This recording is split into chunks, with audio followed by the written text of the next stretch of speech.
이렇게 있습니다. 사랑하는 자들아, 내가 이제 이 둘째 편지를 너희에게 쓰노니 이 둘째 편지로 너희의 진실한 마음을 이렇게 생각나게 하여 곧 거룩한 선지자들의 예언한 말씀과 주 되신 주께서 너희의 사도들로 말미암아 명하신 것을 기억하게 하려 합니다. 먼저 이것을 알지니 날씨에 조롱하는 자들이 와서 자기의 정욕을 따라 행하며 조용하여 이르되 주께서 강림하신다는 약속이 어디 있느냐? 주장들이 참으로부터 만물이 처음 창조될 때와 같이 그냥 있다 하니 이는 하늘이 이제부터 있는 것과 땅이 물에서 나와 물로 성립된 것도 하나님의 말씀으로 된 것을 그들이 일부러 잊어버렸다. 오늘 읽을 말씀 베드로전서 5장 그리고 베드로후서 말씀입니다. 베드로후서 말씀 중심으로 말씀을 전하겠습니다. 베드로전서는 이제 고난에 대한 말씀의 격려이라는 말씀이었다면 이제 베드로후서는 이단에 대한 경계에 대한 말씀입니다. 초대교회 가운데 늘 두 가지가 늘 위험 가운데 있었는데 외부적으로는 핍박이었습니다.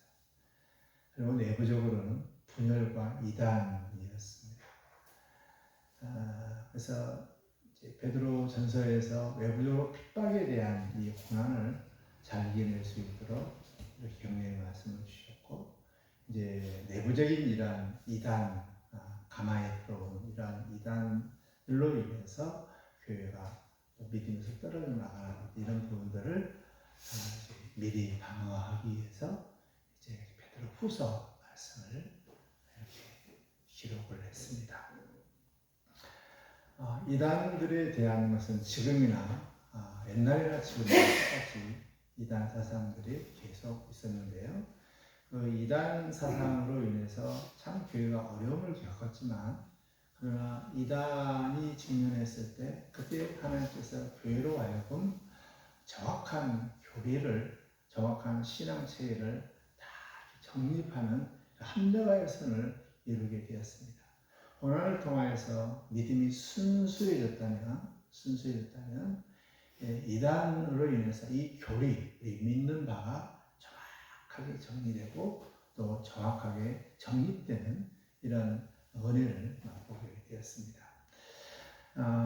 그런데 이제 우리가 이단에 대처하는 이런 방법들에 대해서 우리가 이제 지혜롭게 대처를 해야 되는데, 수많은 이단들이 많이 있습니다. 정말 이단들이 많이 있습니다. 그래서 이단들이 모든 구원파라든가 신천지라든가 여러 가지 수많은 이단들이 많이 있는데, 그 이단들에 대해서 일일이 우리는 다 연구할 수는 없습니다. 연구할 필요도 없습니다. 중요한 것은 이단을 분별할 수 있는 능력만 있으면 됩니다. 이단을 분별할 수 있는 능력이 어디서 오는가? 그것은 진짜인 것에 확실히 딱 붙잡혀 있으면 됩니다. 진짜 신앙, 진짜 믿음이 무엇인가를 딱 붙잡혀 있으면 금방 이거 이단이네, 이건 믿음이 아니네, 이게 딱 구별이 되거든요. 미국의 위대한 유명한 정말 실력이 있는 이런 가짜 화폐를 감별하는 감별사들은 하는 일은 가짜를 연구하지 않습니다. 매일매일 수만 장의 진짜 화폐를 늘 만집니다. 손의 감각처럼 딱 만지면 이게 진짜인지 가짜인지, 진짜 화폐인지 가짜 화폐인지 딱 손의 감각으로 합니다. 진짜 화폐를 계속 만졌기 때문에 여기서 지혜를 우리가 얻게 되죠. 가짜 화폐 너무 많습니다. 그걸 연구하는데 우리 인생을 같이 귀한 시간을 들일 필요 없습니다. 우리가 해야 할 일은 진짜인 진짜 하나님의 말씀을 다 붙잡고 이 안에서 잊어버려서는 안 됩니다. 그래서 오늘 이 말씀 베드로 사도가 이 교회에 보낸 편지 가운데 여기에 계속 반복되는 내용들이 기억나게 하라. 생각나게 하다, 기억나게 하다. 이게 핵심입니다.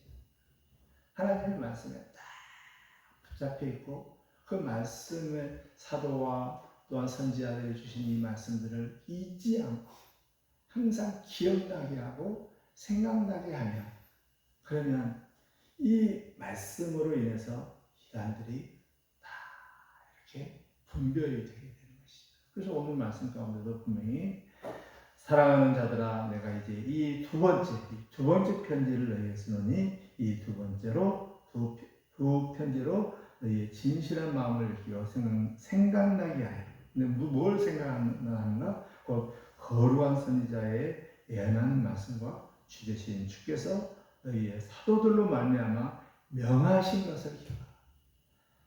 여기에 거룩한 선지자들 또 사도들로 명한 이 모든 것들은 하나님의 말씀이죠. 이 하나님의 말씀 가운데 우리가 다 붙잡혀 있으면 이 이단들의 유혹, 가만히 들어온 유혹, 이단들에 대해서 그 2장 17절에 이 사람들은 물 없는 셈이요 광풍에 밀려가는 안개라고 표현합니다. 물이 없습니다. 생명이 없습니다. 광풍에 밀려가는 안개입니다. 비도 없고요. 그냥 세상의 자기의 정욕과 세상의 풍조에 따라서 이리저리 다 흔들리게 되는 것입니다.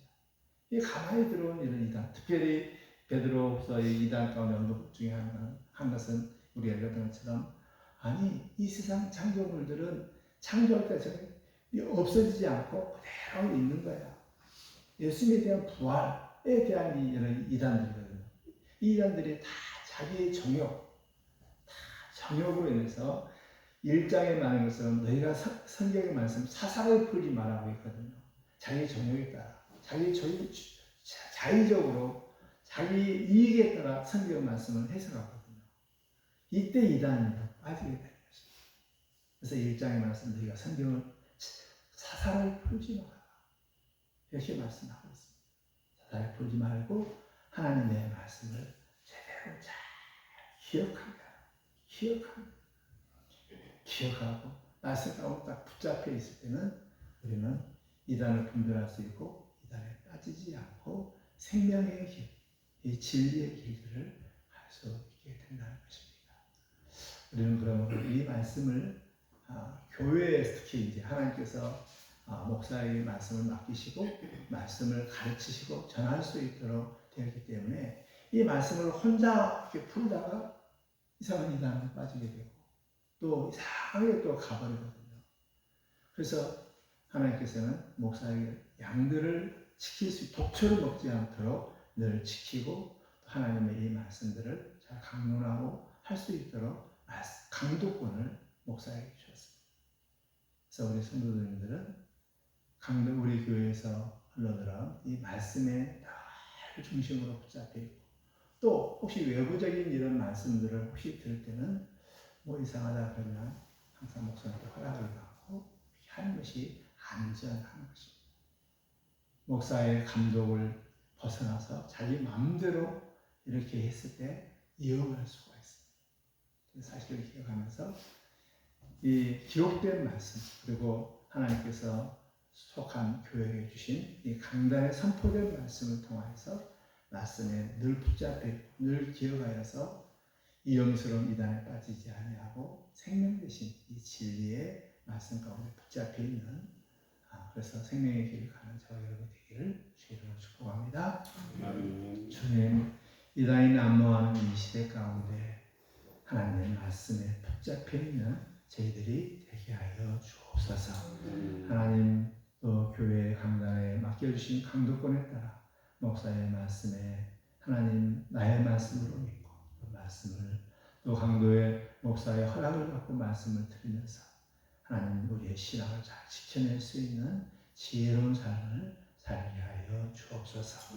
하나님, 추석명절에 우리 마음 가운데 은혜를 주셔서 만나는 모든 사람들에게 참으로 살리는, 또 은혜를 끼치는 작은 예수의 향기를 날리는 그런 삶을 살 수 있도록 성령 하나님 우리 가운데 충만하게 역사하여 주시고 은혜를 베풀어 주옵소서. 이 시간 기도할 때 큰 은혜 주시기 원하오며 예수님의 이름으로 기도드립니다. 아멘. 하늘에 계신 우리 아버지여, 이름이 거룩히 여김을 받아오시며 나라의 이름하옵시며 이 시간에서 이루어진 같이 땅에서도 이루어지리이다. 오늘날 우리에게 일용할 양식을 주옵시고 우리가 우리에게 죄인들을 사하는 것 같이 우리의 죄를 사하여 주옵시고 우리를 시험에 들게 하지 마옵시고 다만 악에서 구하옵소서. 나라와 권세와 영광이 아버지께 영원히 있사옵나이다. 아멘.